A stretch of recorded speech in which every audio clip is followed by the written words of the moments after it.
सनातन धर्म अगाध है, अपार है। समुद्र से उपमा दे तो भी छोटा ही पड़ेगा। जैसे सारी नदियां समुद्र में समा जाती है, विश्व के पश्चिम के जितने भी थॉट ऑफ स्कूल है, जितने भी दर्शन है, अगर देखेंगे तो सनातन के किसी न किसी ब्रांच से प्रभावित है। ये अपने आप में इतना बड़ा समुद्र है और उस मूल तत्व को, परमात्म स्वरूप के प्राप्ति के उपाय को ही अलग अलग ऋषियों ने शोध करके अलग अलग विज्ञान दिया है। तो वेदों के उस ज्ञान को उपनिषदों के रूप में लिया गया, फिर उपनिषदों को श्रुति स्मृति के रूप में प्रसारित किया गया और भी आसान करने के लिए कथा कहानियों के माध्यम से पुराणों के रूप में लाया गया। प्रश्न उठता है कि इतने देवी देवता, इतने मत पंथ संप्रदाय हैं, अकेले सनातन के अंदर, तो एक आम सनातनी किधर जाए, क्या करे? आप अपने नेचर को देखिए कि आप क्या निराकारवादी हैं, तो आप वेदांती बन सकते हैं। आप अद्वैतवाद के अनुयायी हो सकते हैं।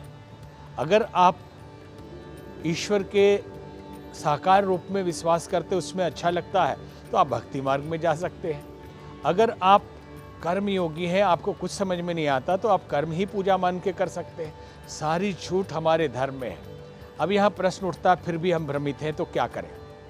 तो इसके लिए एक तो परंपरा ये होती है कि आप खानदान से, परिवार से जो उपासना पद्धति चली आ रही है, परिवार अगर वैष्णव है तो हम ऑटोमेटिक वैष्णव हो जाते हैं। परिवार अगर निराकारवादी है तो हम निराकारवादी सहज ही हो जाते हैं। इसमें कोई बुरा नहीं है, सभी एक ही जगह पहुंचाने वाले हैं। इसलिए जो आपको सहज सरल लगे उसमें आसानी से आप जा सकते हैं। साथ ही इसके लिए एक विशेष उपाय है गुरु, कि आप किसी श्रेष्ठ पुरुष, साधु, संत, ऋषि मुनि के शरण में जाते हैं और वो जो मार्गदर्शन करें बस उतना ही करिए। समस्या यह है कि सनातन धर्म में जो लोग हैं उसमें भक्त कितने हैं, उसमें ज्ञान की आराधना करने वाले कितने हैं? सारे के सारे लोभी है और परमात्मा को भी व्यापार बनाए हुए हैं। भगवान को भी सौदेबाजी का अड्डा समझ लिया कि ये एक तो परमात्मा जिसने समस्त सृष्टि की रचना की, हम लोगों को बनाया, और एक परमात्मा वो है जिसको सनातन धर्म के लोगों ने बना दिया है। वो परमात्मा तो बड़ा सर्वशक्तिमान है, लेकिन हमारा बनाया हुआ बड़ा दरिद्र है, बड़ा गरीब है। हम कुछ फूल चढ़ाते हैं तो उसको मिलता है, हम मिठाई चढ़ाते हैं तो वो खाता है, या अन्यथा वो भूखे रहता है, और हमने ऐसा ही मान लिया। फिर मांगने जाते हैं ऐसे दरिद्र से, ऐसे भूखे नंगे भगवान से हम मांगते, वो क्या देगा? जो हमारे खिलाने से खाता है। हाँ, हम उनसे सौदेबाजी करते हैं किराए की गाड़ी की तरह, कि अभी नोएडा में हम लोग हैं, नोएडा से ऑटो वाले ले जाना है दिल्ली, अगर रास्ते में ऑटो खराब, पैसा नहीं मिलेगा, हम ऑटो बदल लेंगे। तो हे काली माता, हमारा मुकदमा जितवा देना, 1 किलो लड्डू खिला देंगे। मुकदमा नहीं जीते तो अब हनुमान जी के पास जाएंगे, आप करा देना, काली माता को लड्डू नहीं मिलेगा। तो हे दुर्गा माता, हमारे परीक्षा में पास करा देना, तो आपको एक नारियल फोड़ देंगे। क्या नारियल चाहिए उनको? इतने भूखे नंगे हैं, वो क्या दे सकते हैं आपको?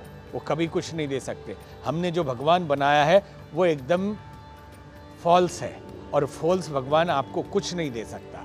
और यहाँ तक कि दुकानदार भी मानसिकता समझ गए हैं इन यजमानों की। जाते ही दुकान में पूछेगा या दुकानदार, साड़ी चाहिए देवी माँ के लिए कि अपने घर के लिए? तो बोला घर के लिए 5000 की, देवी माँ के लिए चाहिए तो 100 रुपये की।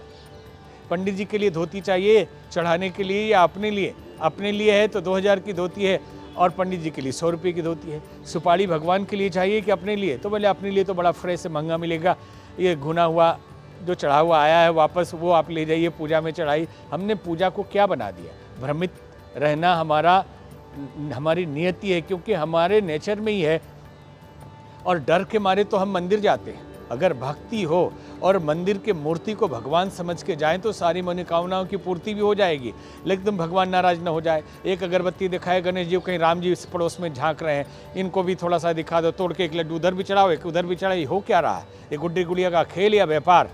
और इस व्यापार से किसी को धर्म नहीं मिलता, ना परमात्मा मिलते हैं। आप लुभा के किसी को मिठाई, अरे सृष्टि का मालिक है, और ये सृष्टि बहुत छोटी है।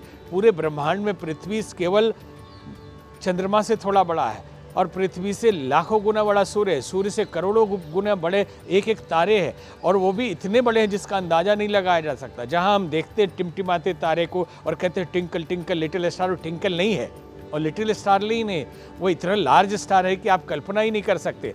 जहाँ हम उसको देखते हैं आज, वह है ही नहीं, लाखों साल पहले वहाँ से वो दूसरी जगह जा चुका है, लेकिन तारे से रोशनी हमारे आंखों तक आने में इतने लाख साल लग गए कि हमें वहाँ दिख रहा है। तो इतना बड़ा ब्रह्मांड और इतनी बड़ी आकाशगंगा, न जाने कितनी आकाशगंगाएं हैं और कितने सूर्य हैं, उसमें पृथ्वी का अस्तित्व क्या है? बोलेंगे एशिया सबसे बड़ा महाद्वीप, सब द्वीपा वसुंधरा, 7 द्वीपों में बटी हुई, बहुत बड़ा।